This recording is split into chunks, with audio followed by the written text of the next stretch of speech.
कि उनकी recordings leak हो गई थी। ठीक है, मैं आपको बड़े प्यार से कह रहा हूँ, लीक करनी है कर दो, फर्क नहीं पड़ता इससे।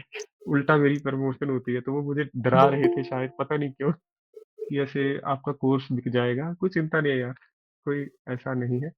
यदि किसी की सहायता होती है तो कर दीजिए, ठीक है, क्योंकि हमारा उद्देश्य सहायता करना है। ठीक है, तो ज्यादा से ज्यादा लोगों का भला हो जाएगा, कोई चिंता नहीं है, क्योंकि मुझे अगर कोई 1 घंटा दे रहा है तो मेरे लिए बहुत बड़ी बात है वो। ठीक है, तो क्लास में भी नहीं बैठ रहे तो उनका नुकसान है इस चीज में। तो पता नहीं, आप में से शायद किसी ने बताया होगा कि सर टेलीग्राम पे लेक्चर डाल देते हैं। तो उनका आज फोन आया, मेरे पुराने मित्र हैं वो, अब नहीं मित्र, इतने अच्छे मित्र नहीं हैं अब। तो कह रहे हैं सर हमारा, उनकी शायद 1 लाख रुपए की वो है ऑनलाइन क्लास। तो उनको तो बड़ा नुकसान हुआ होगा, पर मुझे लगता नहीं है कोई नुकसान होने वाला है। ठीक है, इसमें से उल्टा फायदा ही होगा, प्रमोशन होगी फ्यूचर के लिए। तो अब शुरू करते हैं जिस कक्षा को। आप स्क्रीन देख पा रहे हैं, तुलसीदास जी दोहावली सबको कल से याद है? बताइए किसका कोई प्रश्न कल रह गया हो। मनस्वी जी, टेलीग्राम ग्रुप का मैं लिंक आपको दोबारा भेज दूंगा, निश्चिंत रहिए। क्लास के बाद मुझे एक मैसेज भेज देना, ठीक है? ये नहीं है जानबूझ के लीक कर रहे हो आप, ठीक है? यदि आपको लगे किसी को जरूरत है, वो फीस नहीं दे सकते, पढ़ नहीं पा रहे, समय अलग है उनके पास, उनको ग्रुप में ऐड करवा दो मुझे बता के, कोई चिंता नहीं है। ठीक है, मुझे बुरा नहीं लगेगा, उल्टा खुशी होगी मुझे। तो आगे आइए जी। सबको ये क्लियर होना चाहिए, ये परीक्षा में आ सकता है राम मंदिर की वजह से। तुलसीदास जी इसके रचनाकार है। आपको लगेगा हनुमान चालीसा परीक्षा में पूछा गया है, नहीं। हनुमान चालीसा की आरंभिक ये पंक्तियां हैं, परंतु तुलसीदास जी के दोहे हैं ये। हनुमान चालीसा के भी रचनाकार कौन है? तुलसीदास। ठीक है, तुलसीदास सदा हरि चेरा, वो आता है आपके अंत में हनुमान चालीसा के। उसके बाद जो हमने दूसरा किया था, बसो मेरे नैनन में नंदलाल, ये थी मीराबाई, इनकी पदावली। ठीक है, तो ये एक मूर्ति है, मैंने आपको बताया था, आपको याद आ जाएगा फिर सारा कि इसकी व्याख्या कैसे करनी है। उसके बाद सबसे महत्वपूर्ण जो हमने कल किया वो ये था। ठीक है, आज हम रहीम जी को भी पढ़ेंगे। ठीक है, रहीम जी से ही शुरुआत करेंगे, परंतु मैं आपको एक बार याद दिलाना चाहता हूँ कि क्या आपने होमवर्क किया कनक कनकते सोगुनी? क्योंकि जिन्होंने किया उनका चेक हो गया होगा आज पक्का। या अगर ये किसी का चेक नहीं हुआ फिर मेरी गलती है। ठीक है, तो कनक कनकते सोगुनी मादकता अधिकाए, वह खाए बोरात है वह पाए बोराए। बड़ी अच्छी व्याख्या लिखी है जिन छात्रों ने लिखी है, और मुझे लगता है इस बार परीक्षा में ये सवाल आएगा, लगता है। ठीक है, यदि हो गया फिर तो ऊपर वाले का मेरे सर पे हाथ है सीधे तौर पर। कि करत करत अभ्यास के जड़मति होत सुजान, रसरी आवत जाते सिल पर परत निशान, फेरन है कपट सो जो कीजे व्यापार, जैसे हांडी काठ की चढ़े न दूजी बार। ठीक है, तो बहुत महत्वपूर्ण पंक्तियां थी ये, वृंद जी की है। ठीक है, कनक कनकते सोगुनी परीक्षा में पहले पूछा जा चुका है, दोबारा पूछे तो बिहारी जी, ये भी आपको याद होना चाहिए। तो आज शुरू करते हैं रहीम जी से। ठीक है, और ये सच्चाई है, रहीम जी ने एक बहुत अच्छी सच्चाई दी है, इस पे हम चर्चा भी करेंगे।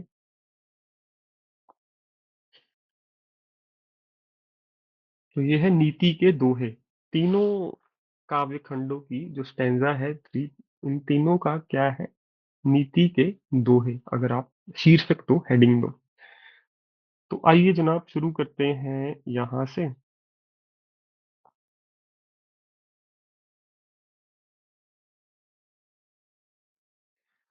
तो कही रहीम संपत सगे, रहीम जी क्या कहते हैं? जिसके पास संपत्ति है, पैसा है, धन है, सब उसके सगे हैं। बनत बहुत बहुरीत, और अलग अलग ढंग से लोग उसके रिश्तेदार बनना चाहते हैं। मेरे साथ भी ऐसे हुआ प्लस 2 में। मेरे क्लासमेट थे वो, अभी क्लास में नहीं है, वो पिछले पंजाब में है मेरे से जुडिशरी में पढ़ने के लिए। तो प्लस 2 में मैं पॉलिटिक्स में ज्यादा था, डिग्री में भी, अपनी ग्रेजुएशन में भी प्रेसिडेंट भी रहा वहां पे। तो हुआ क्या, उनसे मेरा कंपटीशन था क्लास में। ठीक है, तो वो जब जुडिशरी में क्लास में पढ़ने आए पंजाबी, तो उनको पता नहीं था कि मैं वही यश हूँ जिनसे उनका कंपटीशन है। पता, स्कूल में मैं बदल चुका हूँ पहले से बहुत ज्यादा। तो हुआ क्या, यही कुछ है। तो पहले तो हम सीधे मुंह बात नहीं करते थे एक दूसरे से। तो जब वो आए फिर उन्होंने मुझे स्वयं बताया कि तुझे याद है मैं कौन हूँ? मैं कहा माफ कीजिए मुझे याद नहीं है। उनका चेहरा थोड़ा बदल गया था। तो फिर उन्होंने बताया कि देखो, तुझे इस नाम की लड़की याद है? मैं क्या, हाँ यार, मेरे कॉम्पिटिटर थे स्कूल में। कह रहे मैं वही हूँ। तब मेरा दिमाग उस समय सुन्न हो गया था। तीन क्लास में मैं बोल भी नहीं पाया था, मुझे याद है, 2-3 मिनट की। वो सामने बैठे हैं वही, जिनके साथ कभी कंपटीशन था। तो ये नहीं हम बड़े छोटे हैं, परंतु हाँ, समय देखिए आप, समय का चक्र यही है कि किसी के साथ भी आप बुरा व्यवहार मत कीजिए कभी भी। कुछ नहीं पता कब समय कौन कहाँ पे पहुंच जाए। तो हमने सीखा है कविताओं में कि जो काम सुई करती है, वो काम तलवार नहीं कर सकती। ठीक है, तो सबके साथ प्रेम भाव से रहिए। क्योंकि यदि आप तलवार खरीदने में ही व्यस्त रहोगे, जिस दिन कपड़े फटेंगे उस दिन सुई की जरूरत पड़ेगी, आप सुई को भूल जाओगे और बाद में बहुत अफसोस होता है। तो जीवन में याद रखना, किसी के साथ भी कभी भी बुरा व्यवहार मत कीजिए, चाहे किसी की गलती भी है, छोड़ दीजिए। ठीक है, ये एक महान व्यक्ति की निशानी होती है सबसे बड़ी। तो बचपन में जो गलती हुई उसको तो छोड़िए, तब मैं भी थोड़ा, क्या कहते हैं, मुंह फट कहते हैं हिंदी में, मुंह फट था, कुछ भी बोल देता था। पर अब समझ आता है कि नहीं, सबसे प्रेम भाव से रहो। ठीक है, पता नहीं कौन छात्र कल को पीएम बन जाए देश का, और बाद में कहे इसको सबक सिखाना है। ठीक है, तो कहे रहीम संपत्ति सगे बनत बहुत बहुरीत, आज भी यही है। विपत कसोटी जो कसे सोई सांचे मीत।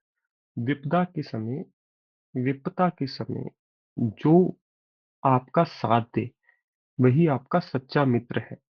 एके साधे सब सधे, एक को साध लो सब सज जाएगा, सब साधे सब जाए। मतलब आप एक गुरु को साध लो, एक ईश्वर को मान लो, एक प्रभु, एक परमात्मा को मान लो, ये सारे विश्व के जितने भी भौतिक पदार्थ हैं वो आपके हो जाते हैं। रहमन सींचे मूल को फूले फले अधाए। यहाँ पे फिर से उदाहरण दे दी एक पेड़ की, कि हम पूरे पेड़ को नहीं सींचते, हम किसको सींचते हैं? केवल उसकी जड़ को, उसके मूल को। और केवल जड़ का ध्यान रखने से ही हमें फल की प्राप्ति भी होती है, छाया की प्राप्ति भी होती है। इसी प्रकार यदि हम एक को साधने, एक नाम हो, चाहे किसी ईश्वर का, चाहे कोई गुरु हो, ठीक है, चाहे कोई मनुष्य ही हो आपके जीवन में जिसको आप बहुत बढ़िया मानते हो, बस उसको साध लो, उसको समझ लो, आप पूरे विश्व के सत्य को समझ जाओगे। ठीक है, तो ये है रहीम जी के दोहावली। शुरू करते हैं। राजविंदर जी पूछिए, आपका क्या प्रश्न है?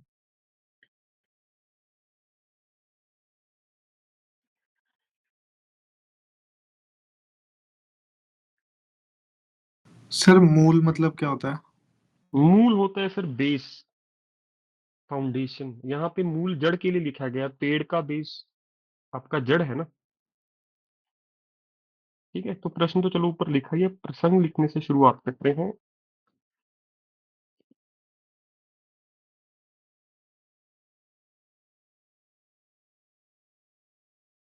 तो व्याख्या आप थोड़े दिन में लिखनी सीख जाओगे बड़े आराम से। शुरू शुरू में मुश्किल लगती है, कोई चिंता नहीं है, एक बार समझ आना शुरू हो गया। जैसे संपत्ति शब्द समझ लिया आपने।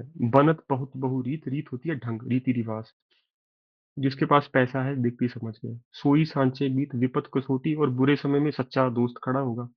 एके साधे सब सधे, साधना मतलब सिद्ध कर लेना, पा लेना। तो एक को पालो, सब कुछ आपका अपने आप हो जाएगा। रहमन सींचे मूल को फूले फले, फूले फले मतलब फूल फल से यहाँ पे है अधाय। नहीं, जरूरी नहीं है इनिशियल लाइन आए जी, आगे वाली भी आ सकती है, परंतु इनिशियल लाइन ज्यादातर पूछी जाती है आपसे परीक्षा में। ठीक है, जैसे इसके आगे वाली पंक्ति भी मैं आपको पढ़ के बता दूंगा, निश्चिंत रहिए, पर आप समझ जाओगे। ठीक है,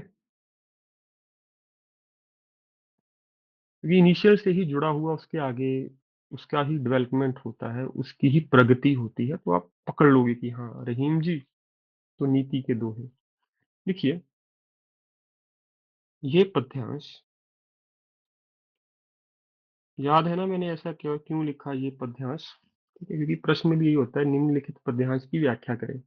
तो पहले पंक्तियां, ये कवि काव्य खंड, ये लिखने से अच्छा है पद्यांश लिखें। ये पद्यांश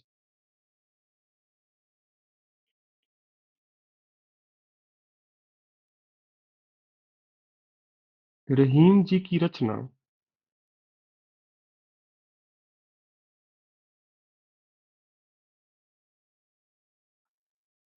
नीति के दोहे। मैंने कल आपसे कहा था ना कि पहली लाइन में हर रोज रिफ्रेश करके लिखूंगा, जो पसंद आए वो रख देना। ठीक है, तो ये पद्यांश रहीम जी की रचना नीति के दोहे शीर्षक अधीन दर्ज है। ऐसा आपको किसी किताब में नहीं मिलेगा लिखा हुआ। ठीक है, ये पद्यांश रहीम जी की रचना नीति के दोहे शीर्षक अधीन दर्ज है। आगे लिखिए।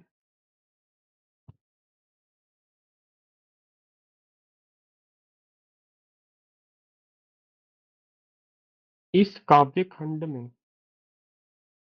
तो कल मैंने खंड बिंदु के साथ लिखा था, आज आधे ण के साथ लिखा है। दोनों ढंग से लिखा जाता है, वो आपकी इच्छा है। ठीक है। इस काव्य खंड में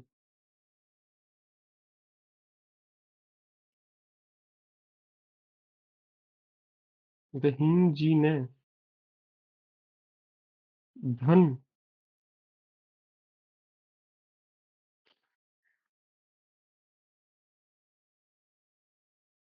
तथा संपत्ति, संपत्ति आप, मैंने कल भी बताया था, आधे न बिंदु के साथ लिख सकते हो, आधे म के साथ। तो इसमें कंफ्यूज नहीं होना आपने। एक बार जैसे लिखना शुरू कर दिया, हमेशा उसके बाद वैसे ही लिखना है। इस काव्य खंड में रहीम जी ने धन तथा संपत्ति द्वारा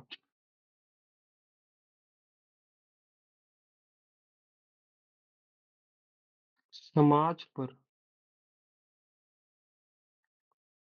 पड़ने वाले प्रभाव को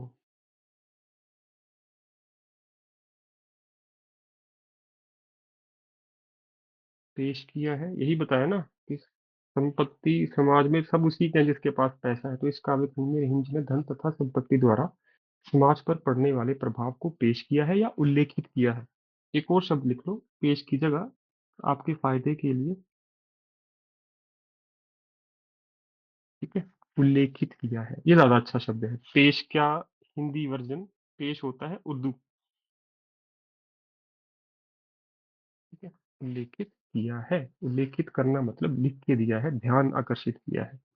अगली पंक्तियों में है, आगे लिखिए जी। इसके अलावा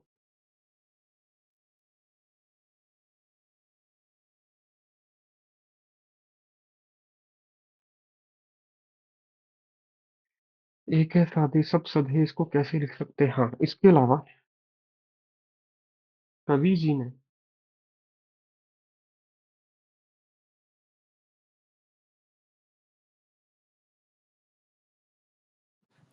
सर अलावा की जगह अतिरिक्त लिख सकते हैं। हाँ हाँ बिल्कुल जी, बिल्कुल सही है आपका अतिरिक्त। ठीक है जी, इसके अलावा कवि जी ने एकमात्र मार्ग पर चलकर ही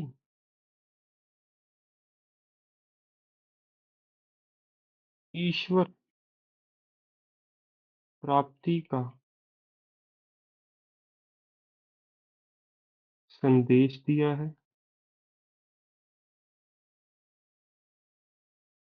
इतना लिखते हैं, प्रसंग है इसमें, ज्यादा नहीं लिखना, फिर व्याख्या शुरू हो जाएगी प्रसंग के भीतर ही।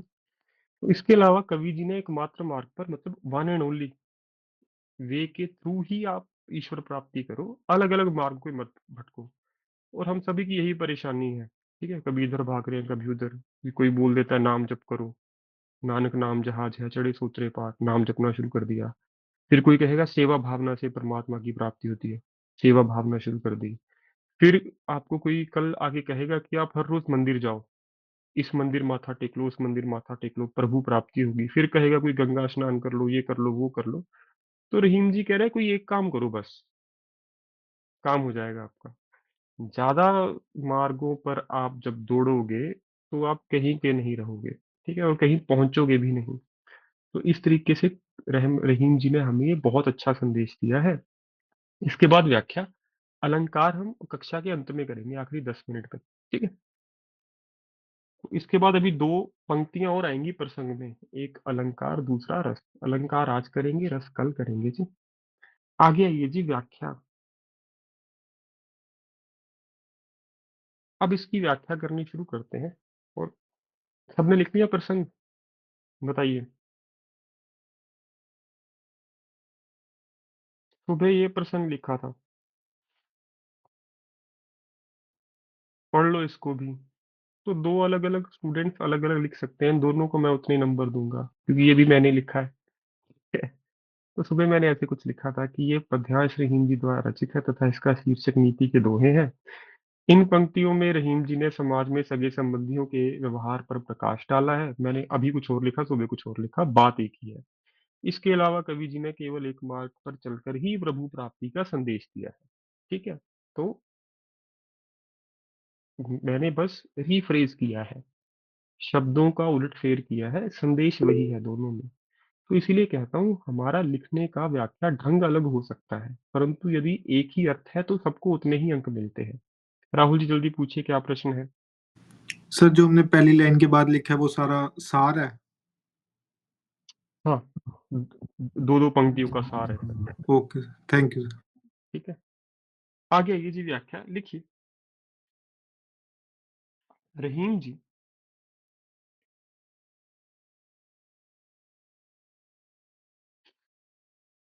इन पंक्तियों में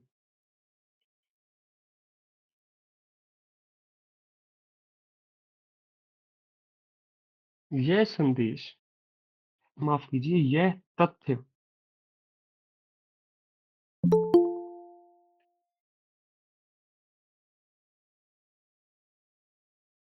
प्रस्तुत कर रहे हैं कि जिस व्यक्ति के पास धन एवं संपत्ति रहती है, रहती है या रहते हैं बताइए?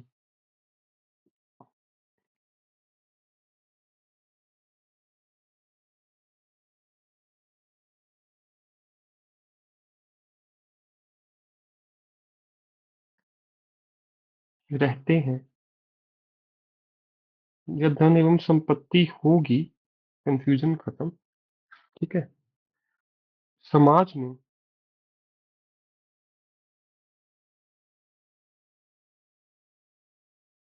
कभी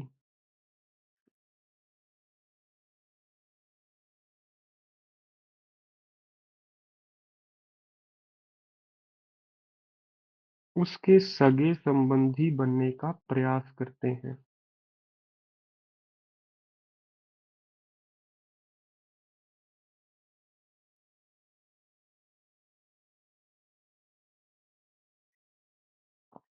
ठीक है, तो जिसके पास पैसे की अत्यधिक मात्रा होगी, सुबह मैंने कुछ ऐसे लिखवाया था, सभी उसके रिश्तेदार बनने की कोशिश करते हैं। अभी मैंने क्या लिखा, जिस व्यक्ति के पास धन एवं संपत्ति होगी ना, सभी उसके सगे संबंधी बनने का प्रयास करते हैं, प्रयत्न करते हैं। आगे लिखिए जी।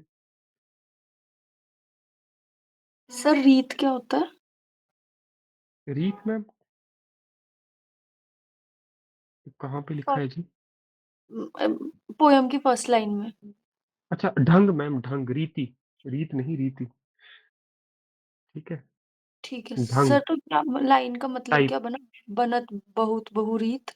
अलग अलग ढंग से लोग उसके रिश्तेदार बनने की कोशिश करते हैं जी। ठीक है सर। ठीक है, बनत बहुत बहुरीत, बहुत मतलब कई अलग अलग ढंगों से लोग उसके सगे संबंधी बनने का प्रयास करते हैं। ठीक है, तो आगे है जी, इसका कारण स्पष्ट है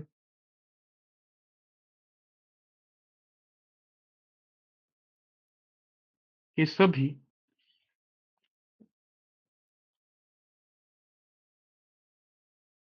समृद्ध मनुष्य के संबंधी बनकर उसका लाभ उठाना चाहते हैं।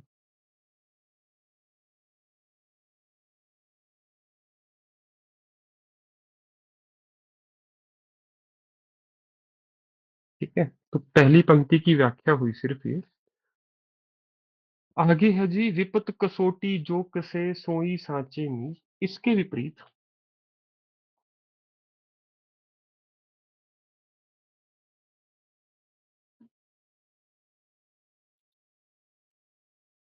जो व्यक्ति विपदा के समय या विपदा की घड़ी में, मुसीबत के समय, विपदा मुसीबत का ही पर्यायवाची शब्द है जी। ठीक है? विपदा, विपदा आ जाना, मुसीबत आ जाना, संकट लिख सकते हो, संकट के समय, तीनों पर्यायवाची शब्द हैं। तीनों में से कोई भी उठा लीजिए, ठीक है? इसके विपरीत जो व्यक्ति संकट के समय आपका साथ दे,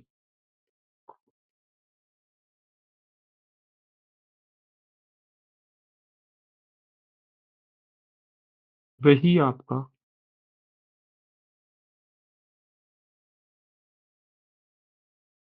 सच्चा मित्र हो सकता है।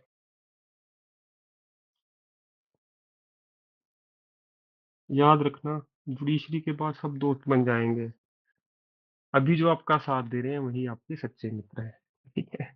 और ये बहुत होते देखते हैं हम, बड़ी आम बात है। रहीम जी भी यही कह रहे हैं, ठीक है? उसके बाद आइए, एकै साधे सब सधै, सब साधै सब जाय, रहमन सींचै मूल को फूलै फले अधाय।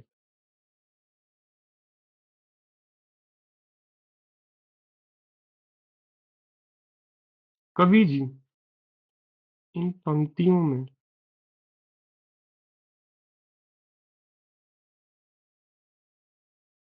ईश्वर पहले लिख चुका, दूसरी बार प्रभु लिख सकते हो, परंतु कोई बात नहीं, अब लिख दिया तो लिख के कटिंग करना एक बुरी आदत है, तो उससे बचना है हमें।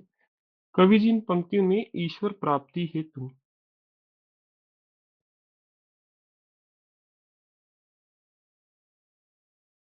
केवल एक मार्ग पर चलने का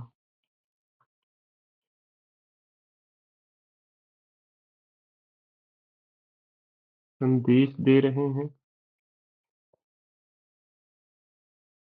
तथा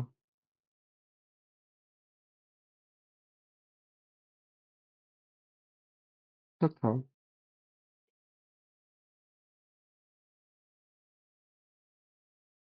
ईश्वर प्राप्ति के बाद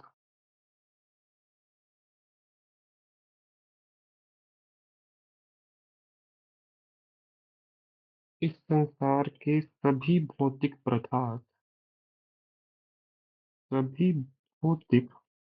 पदार्थ, जो छात्र ज्यादा से ज्यादा फायदा लेना चाहते हैं, वो पता है कैसे करते हैं? मैं बोलता हूँ, वो लिखते हैं, फिर देखते हैं कि हमने कुछ गलत तो नहीं किया। ऐसे आप क्या करते हो, अपनी गलतियां खुद भी निकालते हो। सबसे जल्दी सीखने का यही तरीका है जी, ठीक है? तो तथा ईश्वर प्राप्ति के बाद इस संसार के सभी भौतिक पदार्थ स्वयं ही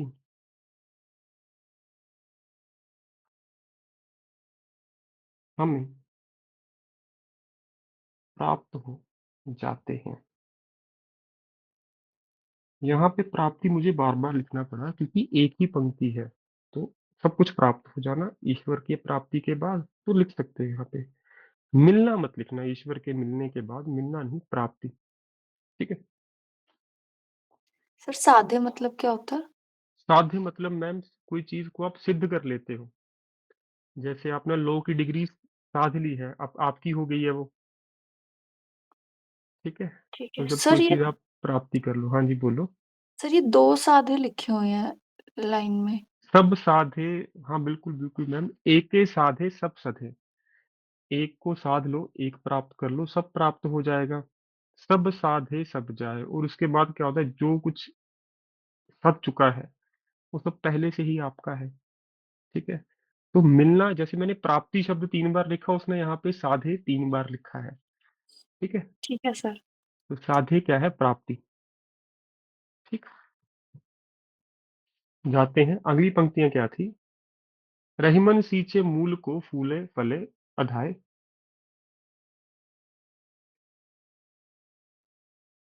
कवि जी ने इसकी बहुत सटीक उदाहरण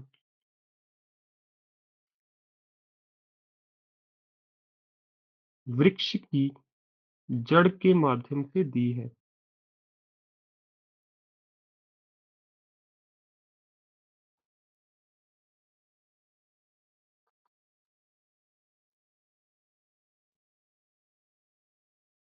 जैसे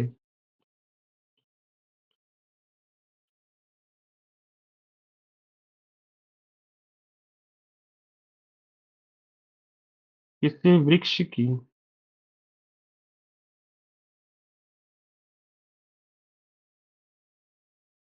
जड़। उम, क्या होता है? जैसे किसी वृक्ष की जड़ को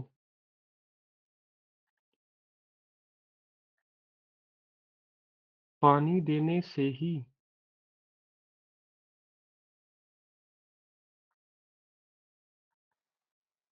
फल एवं छाया की प्राप्ति हो जाती है,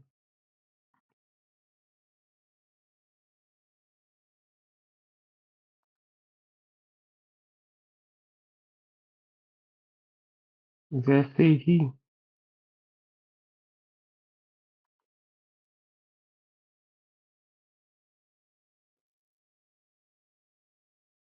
प्रभु प्राप्ति द्वारा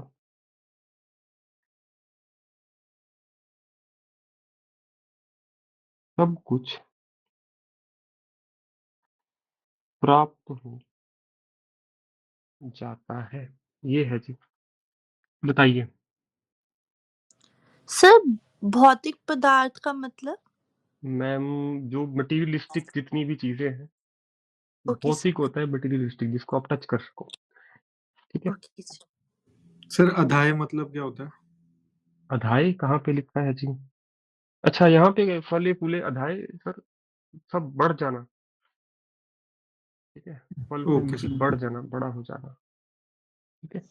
सर हम यहाँ पे पानी देने की जगह सींचना लिख सकते हैं ना? बिल्कुल मैम, सींचना ज्यादा अच्छा है, मेरे दिमाग में आया नहीं उस वक्त, वरना मैं सींचना लिखता।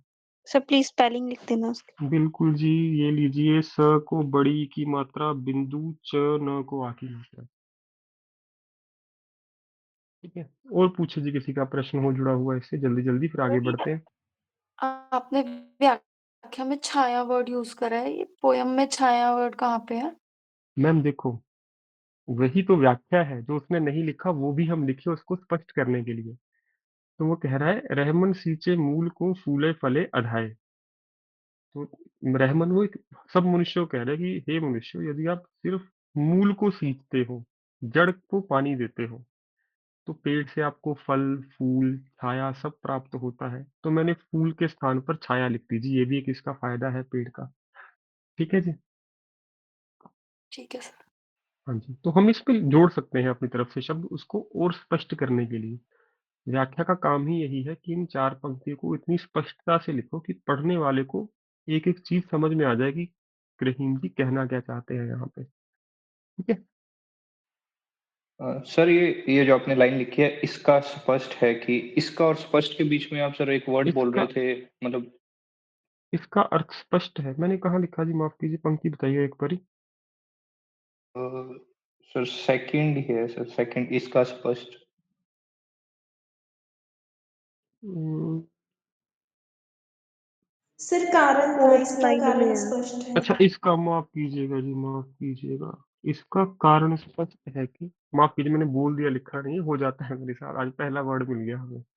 धन्यवाद जी, बहुत बहुत। बाकी लोग भी यदि नहीं लिखा ठीक लीजिए, इसका कारण स्पष्ट है। ठीक है। रीजन क्लियर है क्या, कि सभी समृद्ध मनुष्य के संबंधी बनकर उसका लाभ उठाना चाहते हैं।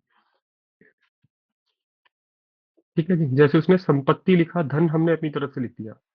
ये सच्चाई है, किसी का प्रॉपर्टी नहीं होगी, सिर्फ पैसा भी होगा तब भी सभी उसके रिश्तेदार बनना चाहेंगे।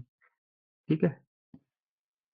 सर एक ये थर्ड लाइन की पोयम का मतलब ये नहीं है कि अगर एक को मानेंगे तो सब आएगा, अगर सबको मानेंगे तो सब कुछ चला जाएगा, ऐसा कुछ तो नहीं है सर?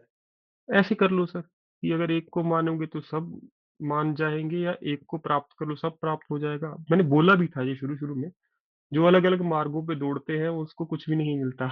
ठीक है। पर ओके, लिखा थैंक नहीं यू सर। वैसे, तो कोई चिंता नहीं है, तो आप लिख सकते हो इस चीज को। ठीक है। तो व्याख्या के समय ऐसे एक आधी चीज छूट भी सकती है, आप जोड़ भी सकते हो, परंतु अर्थ स्पष्ट होना चाहिए। ठीक है। शायद सुबह मैंने ऐसे लिखवाया हो जैसे आप बोल रहे हैं। ठीक है। और कोई प्रश्न हो किसी का? बहुत बढ़िया सर, आपने सबका ध्यान केंद्रित किया उस तरफ। आगे बढ़े जी। आप कीजिएगा। सर, अगर कुछ समझ ही ना आए पूरी लाइंस में से? ऐसा नहीं होगा मैम, निश्चिंत रहो। मेरे साथ 1.5 महीना हिंदी और पढ़ लो, ऐसा हो ओके। ही नहीं सकता। ठीक है। जी सर। और अगर आपको समझ नहीं आई, फिर किसी को भी समझ नहीं आएगी वो, ये सोच लेना। ठीक है? तो मैं आपसे इस बात कर रहा था ना कि वो कहानी सुना रहा, तो आगे पंक्तियाँ पढ़ लो। तरुवर फल नहीं खात है, तरुवर मतलब पेड़। सरवर पीहे न पान, सरोवर है वो पानी नहीं पी सकता। कहे रहीम पर काज हित, पर काज मतलब दूसरे का काज। रहीम जी कहते हैं दूसरे का काज। संपत्ति सींच ही सुजान, वही महान संपत्ति है जो आप दूसरों के कार्य में लगाओ, दूसरों के कार्य में लगाओ। सुजान होता है महान। ठीक है? श्री गुरु चरण सरोज रज निज मन मुकुर धारि, वरन रघुवर बिमल जसु चारि। वहां पे भी सुजान शब्द आया था, मुझे याद है कहीं पे। तो इसका अर्थ होता है महान। ठीक है? रहमन देख बड़ेन को, लघु न दीजिए डार। वो कहानी सुनी ना आपको पहले, वो यहीं से मेरे दिमाग में आई थी कि आप कभी भी बड़े को देखकर छोटों को भूल मत जाइए, छोटों को क्या कहते हैं, अवॉइड मत कीजिए। जहां काम आवे सुई, का करे तलवार। क्योंकि जहाँ पे सुई जो काम कर सकती है, तलवार वो काम कभी कर ही नहीं सकती। ठीक है? और इस पे बाबा फरीद जी की एक कहानी भी है, आपको पता होगा कि एक बहुत अमीर व्यक्ति बाबा फरीद जी के पास एक कैंची बना के ले गया, बहुत बढ़िया। शायद कोई महंगी कैंची थी उस समय की सबसे ज्यादा। तो फरीद जी को पकड़ाता है, फरीद जी उसको 2-3 बार ऐसे घुमाते हैं, वहां पे 100-150 लोग बैठे हैं, फेंक देते हैं उसको। तो वो व्यक्ति बड़ा अचंभित हो जाता है कि अरे बाबा फरीद जी ने ऐसा क्यों किया। फिर फरीद जी कहते हैं कि तू अगर लेके आना चाहता है मेरे लिए सुई लेके आ। कैंची का काम है काटना, सुई का काम है जोड़ना, और हमारा जीवन का उद्देश्य लोगों को जोड़ना ही है। ठीक है? तो रहमान जी ने शायद वैसा ही कुछ लिखा है कि जहां काम सुई आवे सुई, का करे तलवार। तो इसकी व्याख्या कर लोगे, बताइए। सर एक बार तो मीनिंग तरुवर दोबारा फल, बता दो। तरुवर होता है जी पेड़, वृक्ष। सरवर सरोवर, तो वृक्ष कभी अपना फल नहीं खाते, सरोवर कभी भी अपना पानी नहीं पीता। मनुष्य को इससे क्या शिक्षा मिलती है कि आपके पास वही संपत्ति महान है, पेड़ का वही फल महान है, उसी सरोवर का पानी महान है जो दूसरों की प्यास बुझाता है। जो वही संपत्ति महान है जो दूसरों के काम में प्रयोग हो जाए। ठीक है? फिर रहीमन जी कहते हैं रहमन देख बड़ेन को, कि बड़ों को देखकर, लघु होता है छोटा, लघु उद्योग छोटे उद्योग, मीडियम स्मॉल जो एंटरप्राइज है उसको आप लघु कहते हो, स्मॉल को। सर लघु न लघु दीजिए। खून भी तो होता है। है जी? खून भी तो होता है लघु। लहू होता है मैम वो। ठीक है सर। वो भी उर्दू का शब्द है। ठीक है? रक्त कहते हैं हिंदी में। ठीक है? तो रहमन देख बड़ेन को, लघु न दीजिए डार, कि कभी भी कोई बड़ी प्राप्ति देखकर, बड़े व्यक्ति को देखकर छोटे व्यक्ति का अनादर नहीं करना चाहिए। जहां काम आवे सुई, का करे तलवार, की जहां सुई काम आ जाएगी वहां तलवार कोई काम नहीं कर सकती। ठीक है? तो बड़ी अच्छी शिक्षा दी है इन्होंने। तो तभी मैं कहता हूँ घर पे थोड़ा सा 10 मिनट आप लो से बोर हो गए, सीख लो इससे कुछ, ये जीवन में काम आएगा आगे जाके। ठीक है? और यदि आप इनको पढ़ोगे, फिर काज होता है काम, कार्य। पर काज मतलब दूसरों का काम। ठीक है? तो यहाँ से बहुत अच्छी शिक्षा भी मिलती है हमें, तो इसलिए परीक्षा में वो पूछता है आपसे।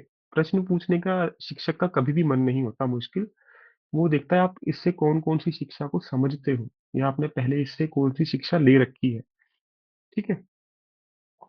आगे सर बढ़ते डार हैं का मतलब अनादर है या भूल जाना है? जी। डार मतलब अवॉइड करना मैम। ठीक है? किसी को अनदेखा कर देना। ठीक। आगे है जी, मैथिली शरण गुप्त। किसानों से जुड़ी है कविता, तो बहुत महत्वपूर्ण रहेगी हरियाणा जुडिशरी के लिए। ऊपर से 10वीं कक्षा की किताब में है तो और अत्यधिक महत्वपूर्ण हो जाती है जी ये। मैथिली शरण गुप्त कवि है, कवित्री नहीं है, याद रखिएगा। ठीक है? नाम सुन के आपके मन में संशय आ सकता है कि ये तो कवित्री होनी चाहिए। कवित्री शब्द भी शुद्ध अशुद्ध हरियाणा ने बहुत बार पूछा है जी। ये है इसका शुद्ध रूप। ठीक है? कवित्री। तो वो कैसे लिखता है आपको, ऐसे। तो यह बीच में नहीं होता, तो उसको आपने देखना होता है जी। तो आगे आते हैं जी। इसको मैं केवल पढ़ूंगा, इसकी व्याख्या नहीं करूंगा, क्योंकि ये पढ़ते समझ आ जाएगी। मॉडर्न एरा, आधुनिक काव्य है जी। सुजान होता है जी महान, बड़ा। ठीक है? तो वही धन महान है, वही धन अच्छा धन है, बड़ा धन है, मतलब कोई चीज़ अच्छी हो, बड़ी हो, पॉजिटिव वे में उसको सुजान कहते हो आप, ठीक है? सुजान शब्द हमने किया भी था, आप दोबारा देखिएगा, वो कक्षा में, इसी कक्षा में करवाया है मैंने आपको। तो आइए जी, मैथिली शरण गुप्त की वो पढ़ते हैं, इनको सिर्फ पढ़ना है, फिर से कह रहा हूँ, लिखना नहीं है, लिखेंगे आगे चल के, हरिवंश राय बच्चन जी की पंक्तियाँ। हम राज्य के लिए मरते हैं, सच्चा राज्य परंतु हमारे कृषक ही करते हैं। कृषि से कृषक किसान को कहते हैं कि हम राज्य के लिए मर रहे हैं, अपने घरों में लड़ रहे हैं छोटी छोटी बातों पर, ठीक है? घर में राज करने के लिए भी लड़ाई होती है कई बार दो भाइयों में, परंतु सच्चा राज कौन करता है? किसान करता है। कैसे? जिनके खेतों में है अन्न, कौन अधिक उनसे संपन्न। जिसके पास स्वयं अपना भोजन है, जो भोजन के लिए किसी के ऊपर आधारित नहीं है, आश्रित नहीं है, उससे अमीर कौन हो सकता है? ठीक है, तो सबसे अमीर कौन है? किसान। क्योंकि आपके पास बेशक पैसा हो, भूख लगने पे आप पैसा नहीं खाओगे, आपको अनाज चाहिए। और अनाज के लिए कौन है दूसरों, क्या कहते हैं जब आप इंडिपेंडेंट होते हो? एक तो होता है स्वतंत्र, एक और शब्द है दिमाग में नहीं आ रहा, सुबह भी करवाया था मैंने वो, आत्मनिर्भर। आत्मनिर्भर। तो यदि आप अनाज में देखेंगे, केवल एक ही आत्मनिर्भर श्रेणी है पूरे इस विश्व में, वो है किसान। तो ये आप व्याख्या में ऐसे लिख सकते हो, पति पत्नी सहित विचरते हैं वे, भव वैभव भरते हैं। किसान यदि कहीं जाएगा तो सदैव अपनी पत्नी को साथ लेके जाएगा। और भव वैभव मतलब इनके पास पैसा भी है, सम्मान भी है, ठीक है? सम्मान होता है आपका वैभव, ठीक है? हम राज्य के लिए मरते हैं, तो हम राज्य के लिए लड़ते जा रहे हैं, और जब ये अपने परिवार का भी ध्यान रखते हैं, अपनी पत्नी को सम्मान देता है किसान, ठीक है? वह गोधन के धनी उधार, उनको सुलभ सुधा की धार। गोधन मतलब गायें उनके पास अपनी है, कैटल अपना है, पशु उनके पास अपने हैं। तो गोधन के धनी उदार मतलब वो खुद मेहनत करके गाय से दूध प्राप्त करता है, ये उसकी दयालुता है कि वो उसको चाहे बेचता है, दूसरों को भी देता है, ठीक है? उनको सुलभ सुधा की धार, सुलभ होता है आसानी से, सुधा है यहाँ पे दूध, दूध की धार, इनको तो बड़ी आसानी से दूध प्राप्त हो रहा है। और दूध एक ऐसा खाद्य पदार्थ है जिसके ऊपर निर्भर रहकर हम अपना पूरा जीवन व्यतीत कर सकते हैं, ठीक है? सहनशीलता के आगर में, आगर वह श्रम सागर तरते हैं। सहनशीलता की एक मूर्त है, आगर है वो।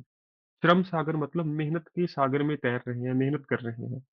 और हम क्या कर रहे हैं? हम राज्य के लिए मर रहे हैं, ठीक है? तो तुलना की है। अलंकार कौन सा है आगे जाके करेंगे। सर शीर्षक क्या है इसका? शीर्षक है जी इसका, ये देखिए, हम राज्य के लिए मरते हैं, ठीक है?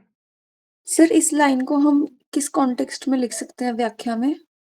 किसको मैम? वह गोधन के धनी उधार, नहीं, हम राज्य के लिए मरते हैं। कि हम अपने परिवार में छोटी छोटी बात पे झगड़ा करते हैं, परिवार में हम सबसे सर्वश्रेष्ठ स्थान प्राप्त करना चाहते हैं, अपने समाज में हम सर्वश्रेष्ठ, कोई राजनेता बनना चाहता है, कोई बहुत पैसा कमाना चाहता है और संपन्न समृद्ध बनना चाहता है, परंतु जो सच्चे रूप में, जो क्या कहेंगे यथार्थ में संपन्न है, वो केवल किसान ही है, ये ठीक है? सारे कॉन्टेक्स्ट हम लिख सकते हैं आजकल? बिल्कुल बिल्कुल, आजकल लिखेंगे मैम, और जबकि 100 साल पहले कविता लिखी गई है। अब आजकल भी तो यही हो रहा है, आजकल हाँ तो जी, और भी हाँ बुरा हाल है जी, ठीक है? यदि वह करे उचित है गर्व, कोई किसान अभिमान करता है ना अपनी मेहनत का, वो उचित है, मैथिली शरण गुप्त कहते हैं। बात बात पे उत्सव पर्व, और किसानों जितने त्योहार तो हम मना ही नहीं सकते हम समाज में अपने। किसान आप लिख सकते हो फसल के कटने पे, फसल के बोने पे, बारिश के होने पे, हर अवसर पर त्योहार मनाता है, ठीक? और किसान इसका मतलब अपने जीवन में आनंद का भी भोग करता है इन छोटी छोटी बातों के।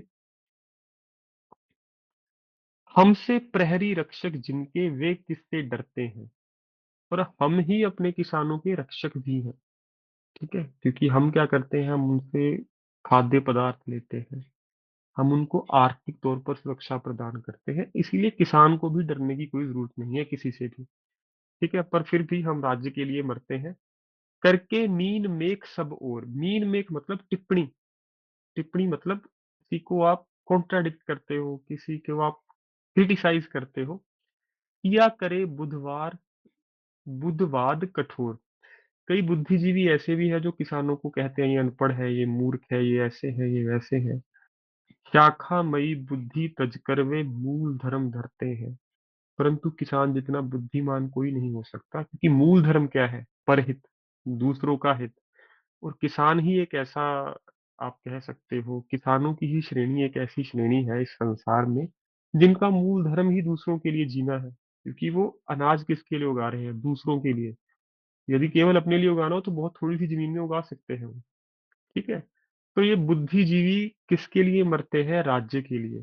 परंतु सच्चे यदि कोई राजा है इस संसार में, इस पृथ्वी पर, वो किसान ही है। होते कहीं वही हम लोग, कौन भोगता फिर ये भोग। कहता अगर हम भी किसानों की जगह पे होते, होते कहीं वही हम लोग, जहाँ पे किसान है उस स्थान पर अपने आप को रख के देखिए। फिर आज हम जो ऑनलाइन एजुकेशन ले रहे हैं, पानी की बोतल पड़ी है, लाइट जल रही है, हीटर है, चलो नहीं है, महंगी जैकेटें पहनी है, कपड़े अच्छे अच्छे हैं, कौन भोगता फिर ये यदि हम भी किसान होते हैं? तो ये किसान की मेहनत है जिस वजह से आज हम बड़े निश्चिंत होके बैठे हैं। पता है खाना भी मिलेगा, ठीक है, रात को भोजन करेंगे। तो किसान का ही ये किसान की ही महानता है। उन्हीं अन्नदाताओं के सुख आज दुख हरते हैं। ये अन्नदाता के द्वारा प्रदान किया गया सुख है जो हमारे दुख को हरता है। हम राज्य के लिए मरते हैं। तो इस पूरे काव्य खंड में किसानों की ही प्रशंसा की गई है। और हम शहरवासी, ठीक है, जो किसान नहीं है, उनको कभी कभी मूर्ख भी कह देते हैं। उसके ऊपर टिप्पणी की गई है कि किसान ही एक ऐसे श्रमिक है, श्रमिक लिख सकते हो, जो परहित के लिए जीवन व्यतीत करते हैं। ठीक है, बोलिए क्या किसी का प्रश्न है? जल्दी पूछिए। सर शाखामयी मतलब? शाखामयी मैम, अलग अलग ट्रंक्स में आप कह सकते हो, अलग अलग भागों में कोई चीज बट जाती है ना जब, तो किसान के अंदर शाखामयी गुण है। परहित मतलब दूसरों का हित, दया, जीव प्रेम, पशु भी रखे हैं उसने, तो ये उसके शाखामयी गुण है जी। ठीक है। इस लाइन का मतलब एक बार दोबारा बता दो। शाखामयी बुद्धि तजकर वे। शाखामयी बुद्धि तजकर मतलब उनकी जो बुद्धि है उसमें जो गुण है वो शाखामयी तरीके से फैले हुए हैं। जैसे मैंने आपको गुण भी बता दिए, परहित, दया, जीव प्रेम। वह मूल धर्म धरते हैं। मूल धर्म, सबसे मूल धर्म है परहित। और केवल किसान ही है जो अपना पूरा जीवन इस मूल धर्म पे व्यतीत कर सकता है। ठीक है। तो ऊपर वाली लाइन में कहा था ना सर कि बुधवार मतलब?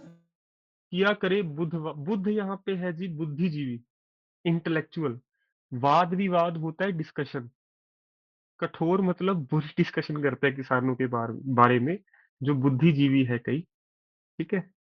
और करके मीन मेखोर, वो केवल केवल किसानों के लिए नहीं, सबके लिए ही टिप्पणियां करते रहते हैं बुद्धिजीवी लोग। परंतु किसान के बारे में यदि कोई बुद्धिजीवी टिप्पणी करता है, फिर मैथिली शरण जी कहते हैं कि शाखामयी बुद्धि है उसकी, चाहे आप उसको अनपढ़ कहो, वही मूल धर्म का पालन कर रहा है और कोई कर भी नहीं रहा। ठीक है जी। केवल एक पंक्ति मत पढ़िए, उसके ऊपर वाली नीचे वाली दो पंक्तियां पढ़िए, आपको वैसे ही समझ आ जाएगा। और पूछिए जी किसी का प्रश्न हो जल्दी जल्दी, क्योंकि इसकी व्याख्या नहीं करूंगा मैं, आने की संभावना सर बहुत कम प्रहरी है। का क्या मतलब बताया था आपने? प्रहरी मैम रक्षक, हम उनके पहले रक्षक, फर्स्ट। सर तजकर का? तजकर होता है जी यहाँ पे आपका बुद्धि तजकर, बुद्धि वाले मैम। ठीक है, वैसे तजकर होता है धरकर। शाखा में बुद्धि तजकर मतलब अपनी बुद्धि को शाखामयी रूप में रखते हैं वो। ठीक है। तो रख कर वे मूल धर्म धरते हैं। तो मैं वही कह रहा हूँ, एक एक शब्द को याद करने बैठोगे ना, व्याख्या सबसे मुश्किल काम हो जाएगा आपके लिए। आप उसका अर्थ समझ लो बस, उसको फिर लिखना आपने बड़े आराम से है। और ये तो है भी हमारा मॉडर्न एरा। एक एक शब्द हम चाहेंगे कि जो आपका मध्यकालीन काव्य है तुलसीदास, वहां पे सब शब्दों को समझना पड़ेगा हमें, वहां पे हम नहीं बच सकते। मॉडर्न एरा है, नवीन काव्य खंड है, इसमें तो बस क्रक्स पी जाओ, परीक्षा में आ गया तो पता होगा आपको क्या लिखना है। इंपॉर्टेंट है क्योंकि किसानों के लिए है, पर इसको मैं लिख नहीं रहा क्योंकि यदि आ गया तो आप लिख लोगे, मुझे पता है अगले 2 हफ्ते बाद शायद आपको टेस्ट में देखने को भी मिल जाए इसमें से कुछ। तो मैं जो नहीं करा रहा उसमें से एक आधा आपको टेस्ट में व्याख्या मिलेगी पक्का। ठीक है। सर ये 2 लाइन्स करवा दो दोबारा लास्ट वाली। ये लीजिए, इनमें तजकर को लिखा है छोड़कर, पर यहाँ पे तजकर का एग्जैक्ट अर्थ छोड़कर नहीं है। देख लो सारे, अगर आपने देखना है देखो, मीन में एक मैंने आपको बताया था दोष निकालना, तर्क वितर्क करना, गोधन है गाय रूपी धन, हम मरते हैं दुखी होते रहते हैं, उदार दानी, सुधा गाय का अमृत जैसा दूध मैंने आपको बताया था।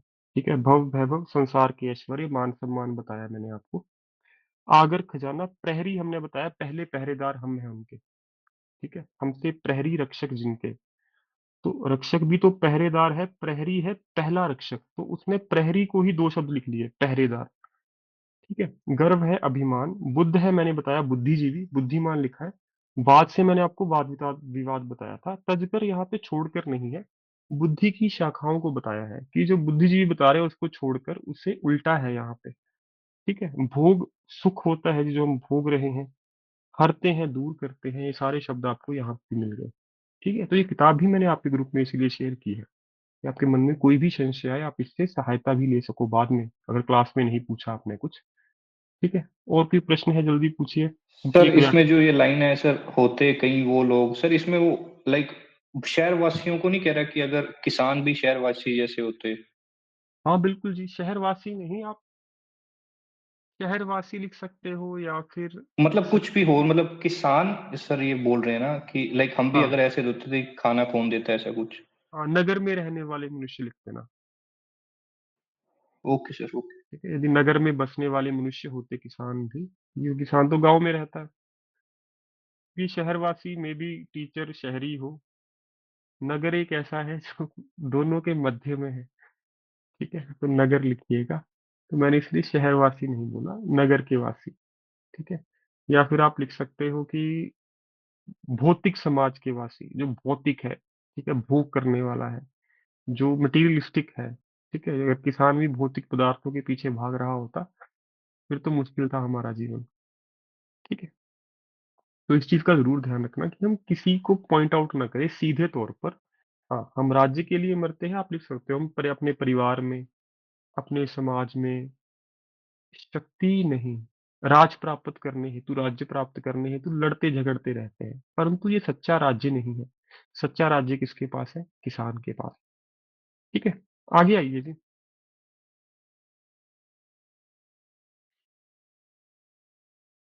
ये नहीं करेंगे हम, सुमित्रा नंदन पंत जी की कागा गाता खग है, खग होता है पक्षी, पक्षी गाना गाता है, उसके बारे में लिखा है, हमने नहीं पढ़ना इसको, महत्वपूर्ण नहीं है, अभी बता रहा हूँ। ये महत्वपूर्ण है।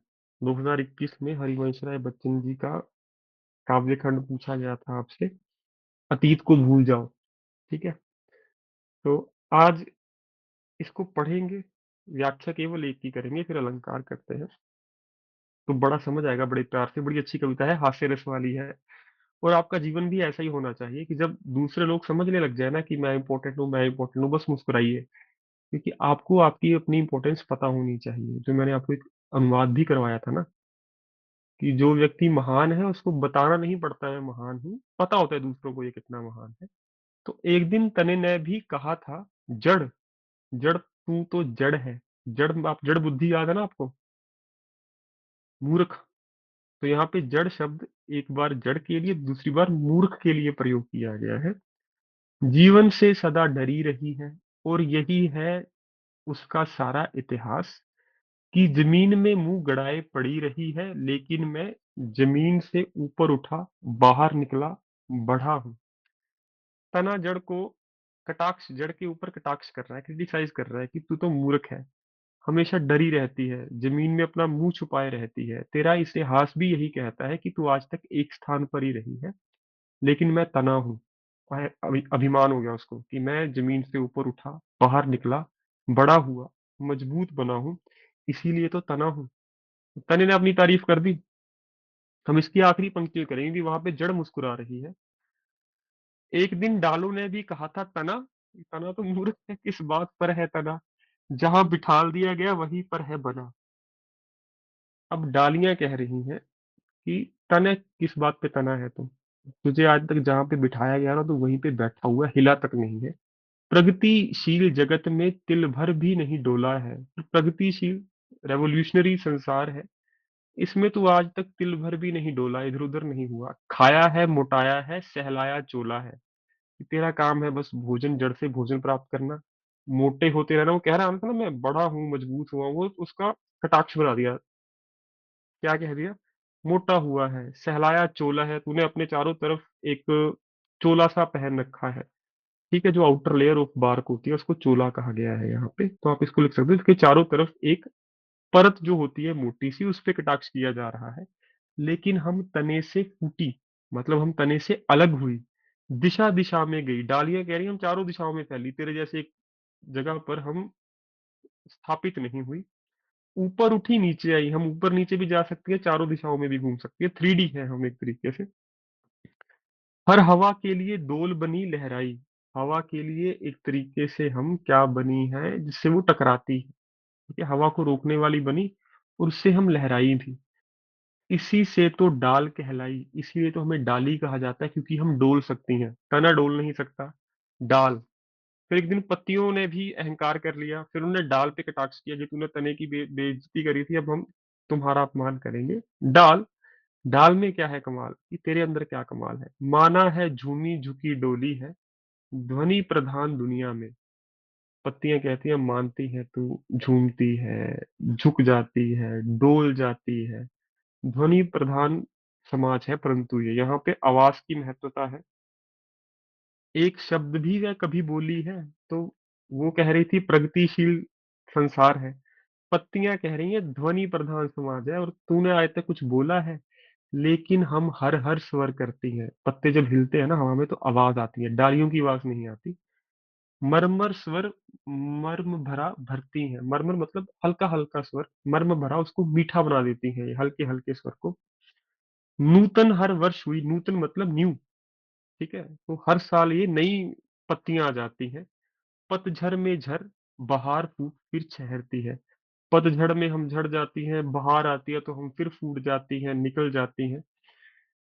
विथकित चिंत पंथी का चाप ताप हरती है। विथकित चिंत मतलब जो थका हारा हुआ पंथी होता है, पथिक होता है, टूरिस्ट होता है, उसका शाप ताप हम हरती है। उसको जो गर्मी लग रही होती है, थकावट होती है, हम सब हर लेती हैं। अब एक दिन फूलों को अहंकार हो गया। एक दिन फूलों ने भी कहा था पत्तियां, पत्तियों ने क्या किया है, संख्या के बल पर बस डालों को छाप लिया है। कि तुमने बस डालों को भरा है और कुछ नहीं किया, क्योंकि तुम्हारी संख्या अत्यधिक है। तो इनकी संख्या पे कटाक्ष कर रहे हैं फूल। डालों के बल पर ही चल चपल रही है। चल चपल मतलब फैलना। तो कल था ना वो शब्द, बुराए। ठीक है, तो फैलना नहीं लिखना आपने, अभिमान करना लिखना है। या फिर आप किसी के सर पर ज्यादा, क्या शब्द था, मैंने किसी के होमवर्क में भी वो ठीक किया आज, जब ज्यादा दिखावा। ठीक है, तो तुम डालों के बल पर ही दिखावा कर रही हो जितना बोल रही हो। हवाओं के बल पर तुम मचलती हो, तुम स्वयं तो मचल नहीं सकती। लेकिन हम अपने से खुले खिले फूले हैं। फूल कहते हैं हमें किसी की जरूरत नहीं है, हम स्वयं ही खुले हैं। जबकि सूरज की जरूरत इसको भी है। खिले हैं उसमें भी इसको सूरज की जरूरत है, फूले हैं उसमें इसको पानी की जरूरत है। तो पर अभी अहंकार में बोल रहे हैं रंग लिए, रस लिए, पराग लिए। रंग भी है इनके पास, रस भी है, पराग खुशबू भी है इनके पास। हमारी यशगंध दूर दूर दूर तक फैली है। कह रहे हैं हमारा जो महानता है, हमारी जो हमारी खुशबू है, वो बहुत दूर तक फैली हुई है। भ्रमरों ने आकर हमारे गुण गाए हैं। भ्रमर आप भंवरे को भी कह सकते हो, पर्यटकों को भी कह सकते हो। ठीक है, जो दूर से है उसको भ्रमर कहते हैं, वो आकर इनके गुण गाते हैं फूलों के। हम पर बुराए हैं, हम पर ही उनको सबसे ज्यादा प्रेम है, हमारे लिए इतनी दूर पर आते हैं और हमारे लिए वो पागल हो जाते हैं। पागलपन, हाँ, पागलपन होता है बुराना। सबकी सुन पाई है जड़ मुस्कुराई है। अंत में जब जड़ सबको सुन लेती है तो वो मुस्कुराती है कि कितने मूर्ख लोग हैं, कि सबके लिए तो मैं यहाँ पे काम कर रही हूँ, सबको खाना मैं दे रही हूँ। पर ये एक दूसरे से किस बात पे लड़ रहे हैं, कि मैं महान हूँ, मैं महान हूँ। तो आपको अपने जीवन में जड़ ही बनना है। ठीक है, क्योंकि जड़ की आयु सबसे ज्यादा है। ठीक है, जड़ सबसे महत्वपूर्ण है, और जड़ का काम परहित है। ठीक है, तो आज का हमारा जो पूरा का पूरा संदेश था वो परहित ही था। ठीक है, और आपको ये परीक्षा में कहाँ तक पूछ सकता है, यहाँ से। पत्तियां, पत्तियों ने क्या किया, संख्या के बल पर बस डालों को छाप लिया। ठीक है, तो यहाँ से शुरू करेंगे हम अपना उत्तर इस व्याख्या को। कोई प्रश्न है पूछ लीजिए जी। इसको सर मैं मुस्कान की स्पेलिंग में आधा स नहीं आता? बिल्कुल मैम, कविता में चलता है, राइमिंग बनाने के लिए कुछ भी कर देते हैं। ठीक है, ओके सर। आइए जी, मैं इसको एक बार डाउनलोड कर लूँ क्योंकि ये बड़ा हो जाएगा वहां पे। सर फिर हम लिखते टाइम आधा स ही लिखेंगे ना? बिल्कुल जी। जड़ की मुस्कान कविता, हरिवंश राय बच्चन जी को एक एक दिन डेडिकेट करेंगे पूरा। हम इनकी जो महत्वपूर्ण कविताएं हैं वो सारी करेंगे एक दिन में, 7-8। ठीक है,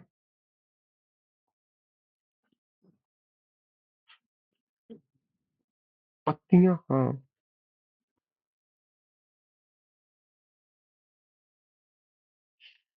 कॉपी, हरिवंश राय बच्चन जी के नाम पे तो टिकट भी लॉन्च हुई है, बिल्कुल अभी मुझे याद आया, ये करंट अफेयर था बहुत साल पहले।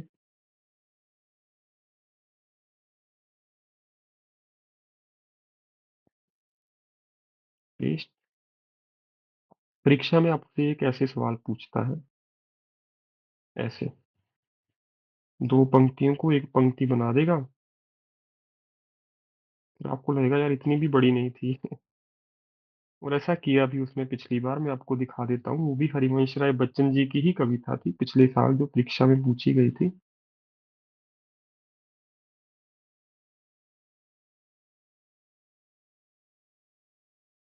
नहीं, एक मिनट रुकिए, वो भी आपको एक बार देख लेनी चाहिए।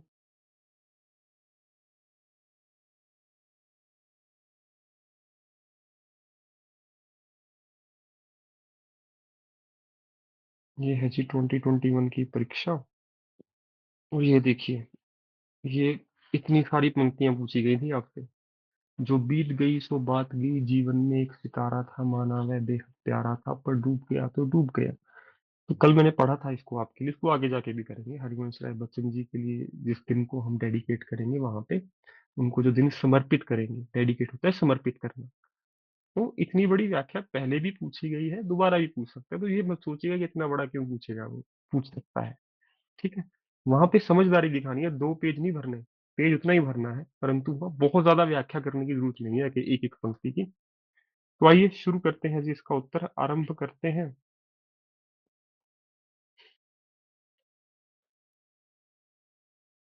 और मैं आपको अब मॉर्निंग इवनिंग दोनों बैचेस की व्याख्याएं भेजूंगा, क्योंकि मॉर्निंग में मैंने एक और करवाई थी, ये नहीं करवाई थी मॉर्निंग में, दूसरी करवाई थी, तो वो भी आप एक बार पढ़ लीजिएगा। ठीक है, थोड़ा ज्यादा कंटेंट कवर हो जाएगा आपका। आइए जी, प्रसंग लिखना है, बताइए।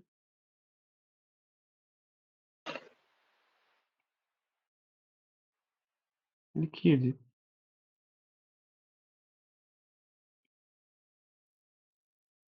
ये पद्यांश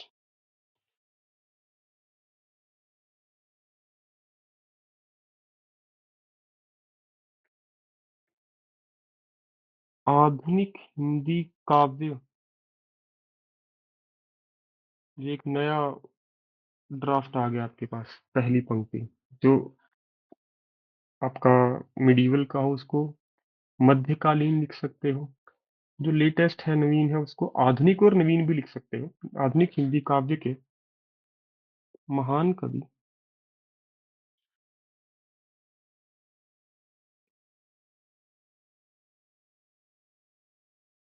हरिवंश राय बच्चन जी द्वारा रचित कविता जड़ की मुस्कान। अब उसने पूरा लिखा है ना, पूरा लिखो, वरना ना याद आए तो आधा भी लिख दो, काम चल जाएगा। ये लीजिए, ठीक है। तो ये पद्यांश आधुनिक हिंदी काव्य के महान कवि हरिवंश राय बच्चन जी द्वारा रचित कविता जड़ की मुस्कान से लिया गया है।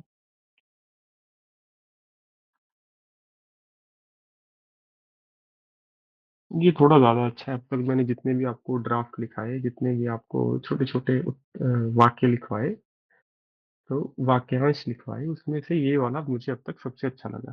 ठीक है? तो ये पद्यांश आदमी लिया गया है। इन पंक्तियों में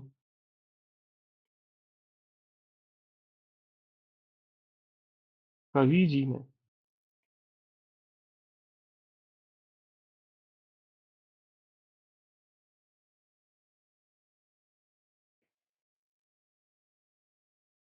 अहंकार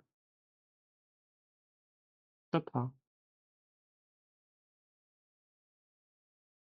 पेशेंस, मेरे दिमाग से उड़ गया शब्द ये एकदम से, क्या होता है पेशेंस, कैसे हो सकता है ये? कोई बात नहीं, आ जाएगा। सहनशीलता, सहनशीलता के अलावा संयम। धैर्य, धैर्य। धैर्य। ठीक है, धैर्य ज्यादा अच्छा है, सहनशीलता लिख सकते हो, मैंने इसलिए स्थान छोड़ दिया।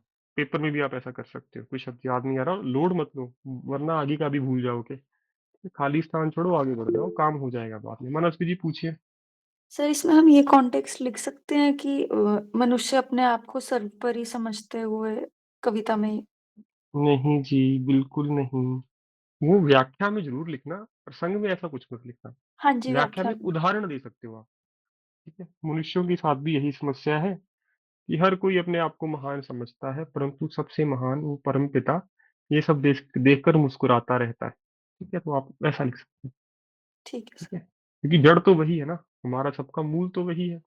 तो इन पंक्तियों में कवि ने अहंकार तथा धैर्य के मध्य अंतर स्पष्ट किया है।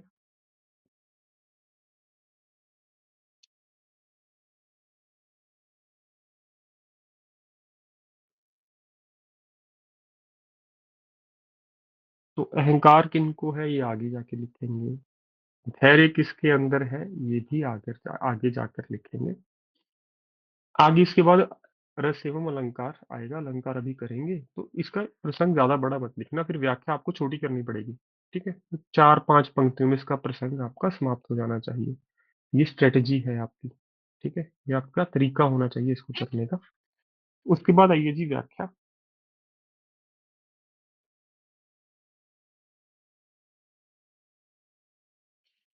एक दिन फूलों ने भी कहा था, पत्तियां पत्तियों ने क्या किया है, लिखिए।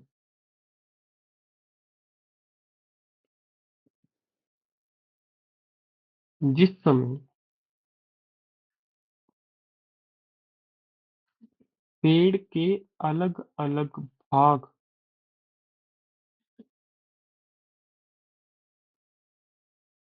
अहंकार के वश में आकर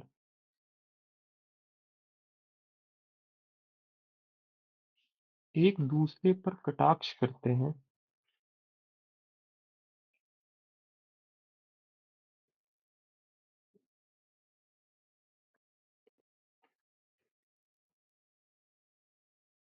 ये स्थिति बहुत हास्य में बन जाती है। मेरे लिए ये हंसने वाली बात थी, जो आपस में लड़ रहे थे कि उसको मूर्ख कह रहा है, वो उसको मूर्ख कह रहा है। तो व्याख्या की शुरुआत मैंने ऐसे की, कवि से नहीं की, क्योंकि ये पेड़ों के बीच में बात हो रही है, मनुष्यों के बीच में तो है नहीं। तो अलंकार होगा यहाँ पे मानवीकरण, पढ़ेंगे हम उसको, कि जब आप मनुष्य के अलावा किसी को भी बुलवा लो, जैसे सांप से बुलवा लिया, घोड़े से बुलवा लिया, अब पत्तियां बोल रही हैं, तो ये असंभव है। कवि ऐसा करवा सकता है क्योंकि कवि के पास है मानवीकरण अलंकार। वो करेंगे पूरे 10 मिनट के बाद। तो इसकी शुरुआत इसलिए मैंने थोड़ी अलग की, ये नहीं लिखा कि यहाँ पर कवि जी कह रहे हैं कि पत्तियां फूल कह रहा है, नहीं। पहले बताइए कि मेरे लिए कैसा दृश्य था ये। ठीक है, दृश्य मतलब सिनेरियो कैसा था। तो ये स्थिति बहुत हास्य में बन जाती है, आगे लिखिए।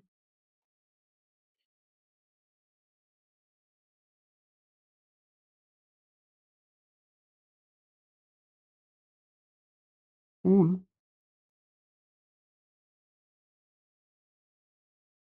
जब पत्तियों हम्म, जब पत्तियों द्वारा की गई, माफ कीजिए,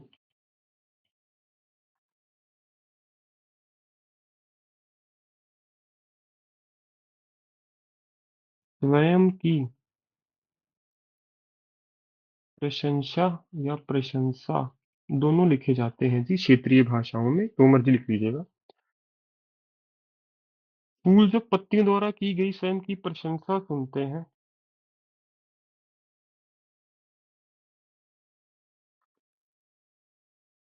तो वह भी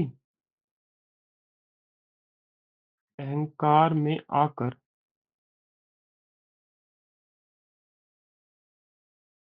पत्तियों पर कटाक्ष करते हैं।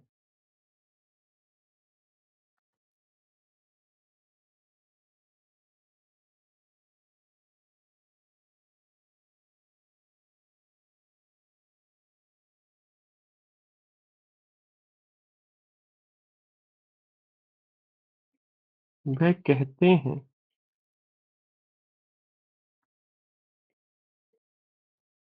कि पत्तियों में कोई भी महानता नहीं है या किसी भी प्रकार की महानता नहीं है,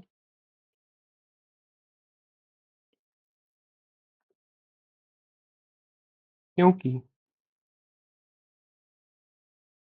वह केवल, माफ कीजिएगा पत्तियां लिखना पड़ेगा, एक सर्वनाम प्रयोग हो चुका है वरना कंफ्यूजन हो जाएगी। क्योंकि पत्तियां केवल संख्या में ही अधिक है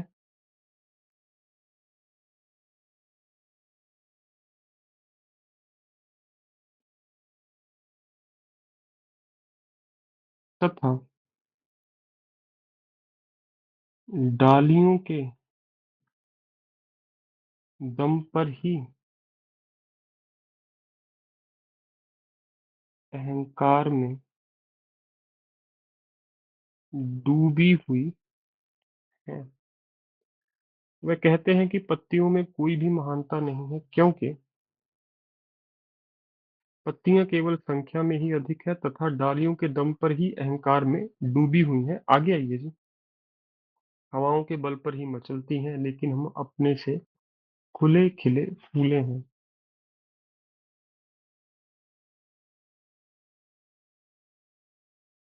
पत्तियां तो हवा के बिना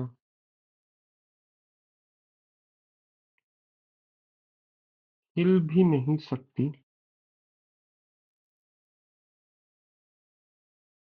जबकि फूल तो स्वयं ही खिलते हैं तथा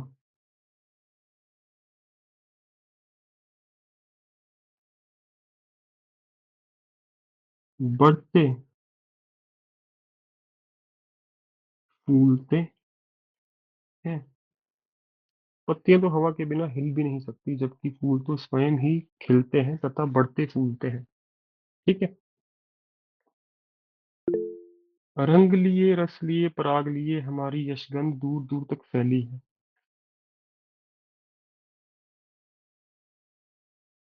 फूलों में रंग, सुगंध तथा रस जैसे महान गुण है, जिस वजह से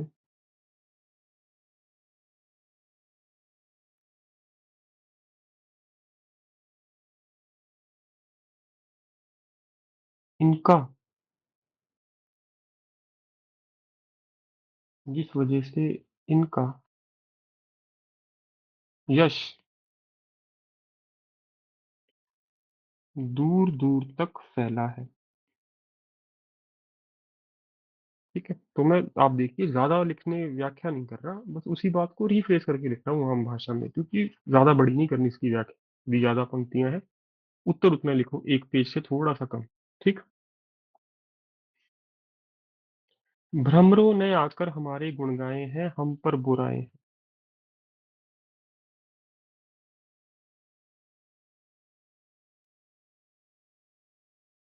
दूर दूर से आने वाले भ्रमर तथा भंवरे फूलों की सुगंध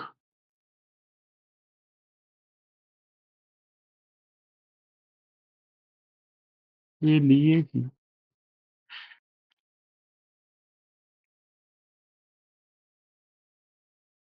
पागल हो जाते हैं। तो दूर दूर से आने वाले भ्रमर तथा भंवरे फूलों की सुगंध के लिए ही पागल हो जाते हैं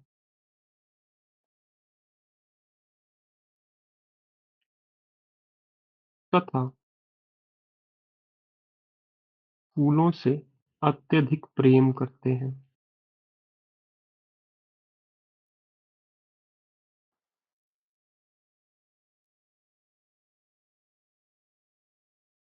ये सब सुनकर जड़ मुस्कुरा रही होती है,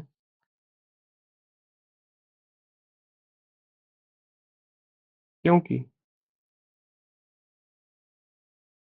जड़ से ही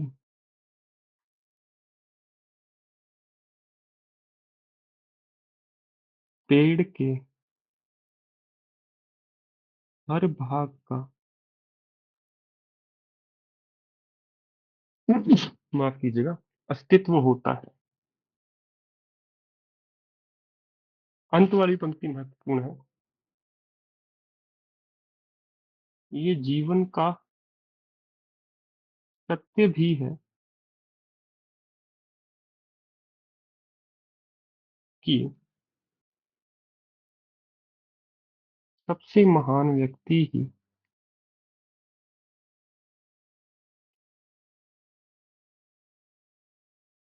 चुपचाप अपना कार्य करता है तथा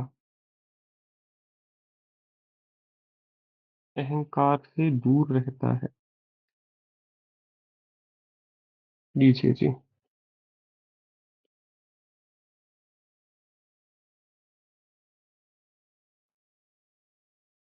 ठीक है, ये है जी मेरा उत्तर। कोई प्रश्न हो आप पूछ सकते हैं। अब हमने 1 मिनट के बाद अलंकार लिखने शुरू करने हैं।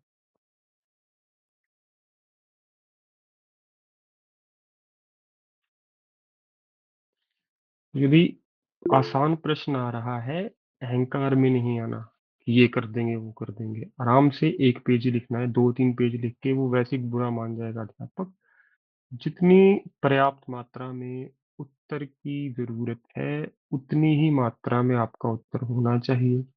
ज्यादा लिखोगे समस्या उत्पन्न हो जाएगी, कम लिखोगे अत्यधिक समस्या उत्पन्न हो जाएगी आपके हेतु।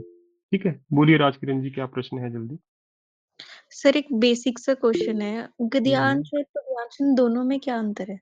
ये मुझसे प्रश्न पिछले 3 दिन से बच्चे पूछ रहे हैं, शायद आप कल क्लास में नहीं थे। गद्यांश होता है गद, गद का अर्थ होता है निबंध, छोटा सा ऐसे आर्टिकल। तो गद्यांश होता है किसी बड़े ऐसे का एक छोटा सा हिस्सा। ठीक है। पद्यांश होता है कविता का एक छोटा सा हिस्सा, पद, जैसे पदावली। आज की ना हमने मीराबाई की पदावली। जी सर। ठीक है, तो पद्यांश बना है कविता का कोई छोटा हिस्सा, गद्यांश है एक बड़े निबंध का एक छोटा सा हिस्सा। इसके बाद गद्यांश ही करेंगे 3 दिन हम। ठीक है, वो सबसे ठीक है। आसान प्रश्न है पूरी परीक्षा में। मनस्वी जी, आपका प्रश्न पूछिए, शाबाश। सर ये जो लाइन है फूल तो स्वयं ही खिलते हैं, हम्म। इसमें है जो लास्ट में है उसमें डॉट आएगा ऊपर। आएगा जी, खिलता और है में नहीं आया, खिलते हैं में तो आएगा, बिल्कुल लगा लीजिए। और एक और लाइन, जिस वजह से इनका यश दूर दूर तक फैलता है, इसमें आएगा डॉट। सिंगल सिंगल इसमें नहीं आएगा, यश सिंगुलर है, ठीक है इसमें सर। लिंग और नहीं आएगा। फूलों से अत्यधिक प्रेम करते हैं, इसमें आएगा डॉट। हाँ बिल्कुल जी। प्लूरल कोई होगा आपका, बहुवचन या प्लूरल वाक्य है कोई भी, उसमें आप बिंदु लगाइए है के साथ। यदि एक वचन है आप कृपया वहां पे बिंदु मत लगाइए। ठीक है, ठीक है और सर। प्रश्न पूछिए जी। सर ये सेकंड लाइन में जो स्टार्ट हो रहा है, जिस वजह से इनका, ये क्या लिखा है इनका के बाद? नहीं नहीं सर, नहीं उसी पेज पे था। जिस वजह से इनका यश, यश मतलब सर? सर यश होता है महानता, गुणगान। Okay, thank you sir. आप मुझसे मेरे नाम का मतलब पूछ रहे हैं। कोई बात नहीं। और बोलिए जी।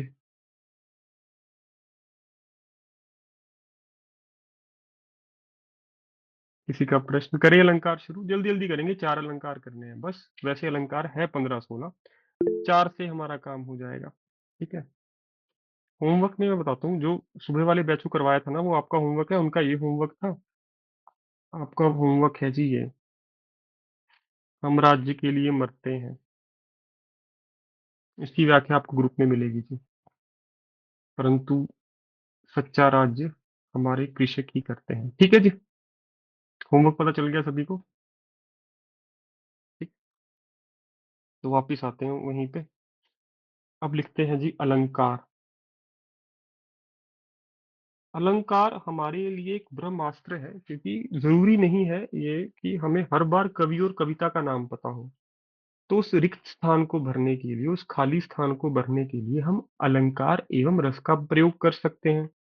और यदि आपको कवि और कविता का नाम पता है, तो प्रसंग की आखिरी 2 पंक्तियां इनके लिए ही समर्पित होनी चाहिए, डेडिकेट होनी चाहिए इनको। पहली एक आखिरी सेकंड लास्ट जो आपकी पंक्ति होगी अंत से दूसरी, वो अलंकार के लिए, और अंतिम पंक्ति रस के लिए। आज केवल अलंकार करेंगे, सबसे आसान विषय है, यदि रट्टा नहीं मारोगे तो। समझना है इसको, तो मैं बार बार यही कहता हूँ। अलंकार में सबसे पहला अलंकार तो मैंने आपको बातों बातों में बता ही दिया, मानवीकरण अलंकार। अलंकार का अर्थ होता है जी गहना, ज्वेलरी, आभूषण। तो कवि भी कुछ ऐसे शब्द कविता में डाल देते हैं जो उस कविता का गहना होते हैं, जो आपका ध्यान केंद्रित करते हैं अपनी ओर, आकर्षित करते हैं आपको। तो यदि आप उस शब्द को पकड़ पाओ, उसकी पहचान करके लिख दोगे, तो टीचर को क्या पता चलेगा, शिक्षक को, कि आपने केवल 12वीं कक्षा तक नहीं, बीए में भी हिंदी भाषा पढ़ी है। ये 12वीं कक्षा तक ये नहीं करवाया जाता आपको। ठीक है। बीए में जाके आपको इस अलंकार की प्राप्ति होती है। और ये बहुत अच्छी चीज, अगर लिखोगे तो अच्छे अंक प्राप्त होने की संभावना जो है, प्रोबेबिलिटी जो है, वो बढ़ जाएगी आपके लिए। ठीक है जी। तो मानवीकरण अलंकार लिखिए। मनुष्य के अलावा या अतिरिक्त यदि कोई भी जीव या वस्तु बात कर रही हो,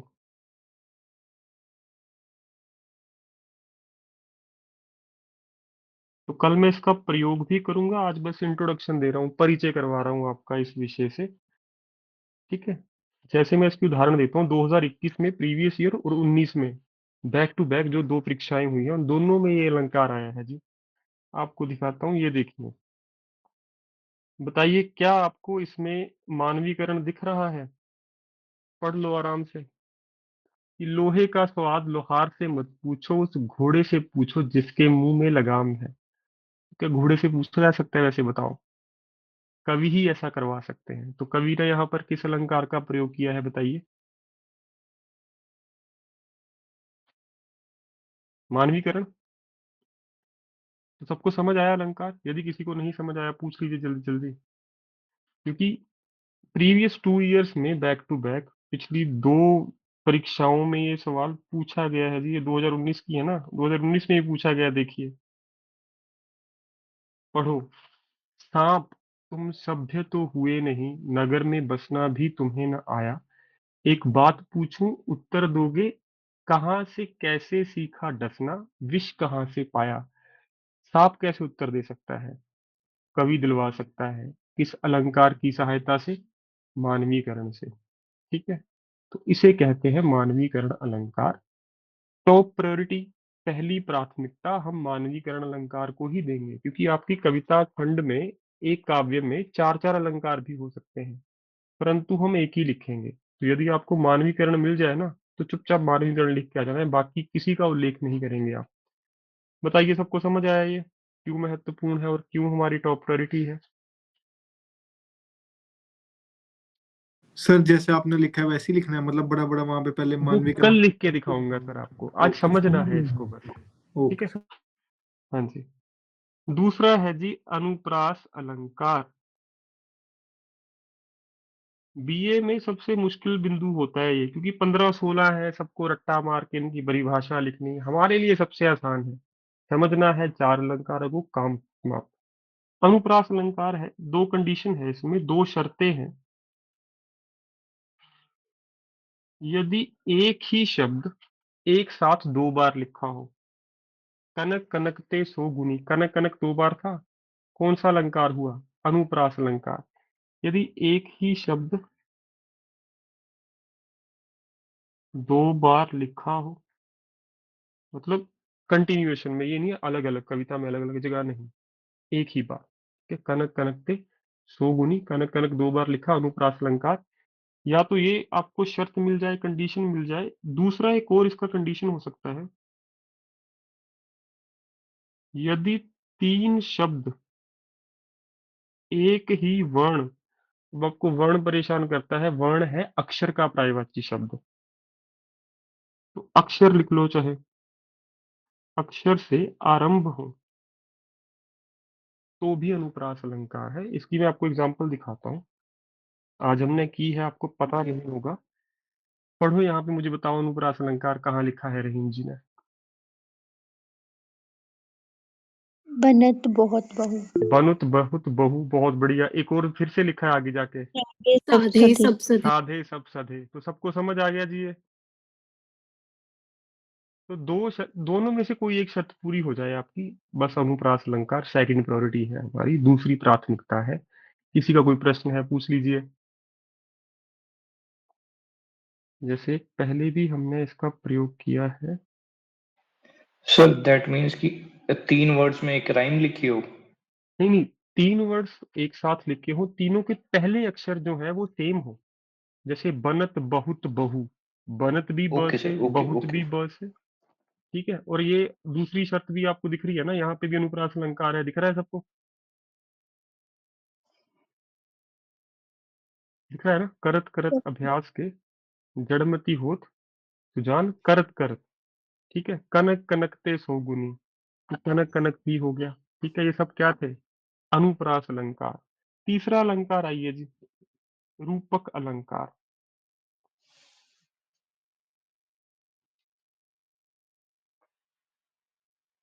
ये थोड़ा सा मुश्किल है इन तीनों में, पर समझ जाओगे तो सबसे आसान भी यही है।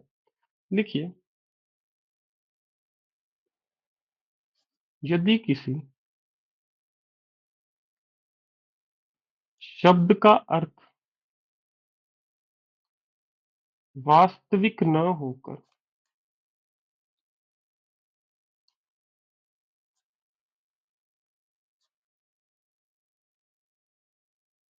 कुछ और बना दिया जाए,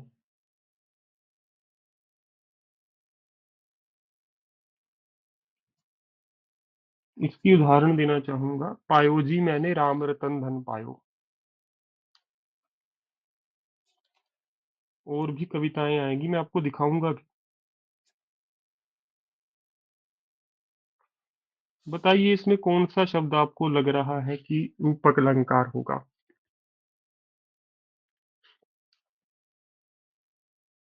पाना ठीक है, जी ठीक है, मैंने ठीक है, राम ठीक है, रतन ठीक है, धन हो सकता है रियलिटी में राम नाम। देखिए, भाववाचक यदि आप कहो तो राम नाम बहुत बड़ा धन है जो आप अर्जित करते हो अपने अंदर। परंतु वास्तव में धन की परिभाषा क्या है? पूंजी, पैसा, फिजिकल जो आपके पास करेंसी होती है। तो यहाँ पे धन शब्द रूपक अलंकार है जी। समझ आया? बताइए। इसकी मैं और उदाहरण भी दिखा देता हूँ आपको, ताकि आपके मन में संशय ना रह जाए।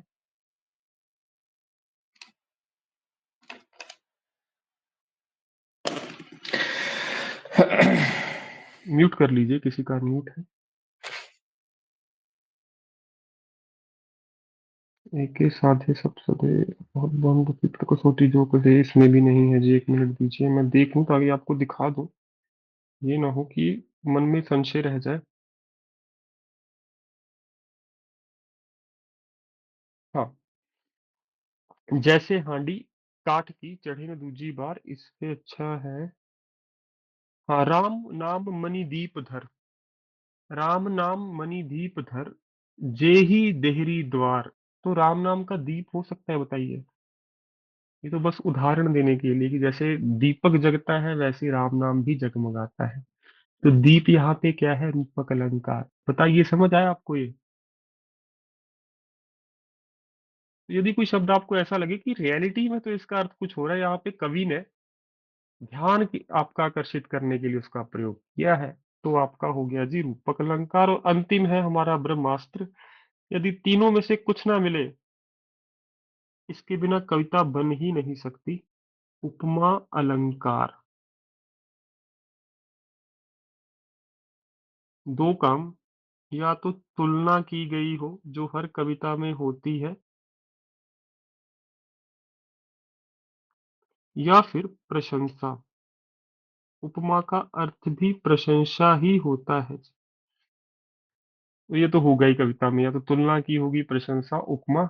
और मैं बताता हूँ, यदि 1000 में से 100 बच्चे अलंकार लिख के आएंगे ना, 100 में से 50 उपमा ही लिख के आएंगे, तो इसको लिखने से बचना है। ठीक है, क्योंकि बीए में ये चीट कोड पढ़ाते हैं टीचर्स, कि यदि आपकी यूनिवर्सिटी में पेपर चेक नहीं हो रहा, कहीं और हो रहा, तो उपमा लिख के आ जाना बेटा, कुछ और आए ना आए। नालायकों को यही बताते हैं टीचर्स कि यार मूर्खों, कम से कम उपमा तो लिख देते हैं परीक्षा में, वो भी नहीं लिखा आपने, क्योंकि इसके बिना कविता बन नहीं सकती। ठीक है, तो ये है 4 अलंकार। आज हमने सिर्फ इनको पढ़ा, समझा। कल से इसका प्रयोग करना शुरू कर देंगे तो आपको और स्पष्ट हो जाएगा ये। अब किसी का कोई प्रश्न है, पूछ सकते हो आप। मेरा आज का कार्य समाप्त हो गया है जी।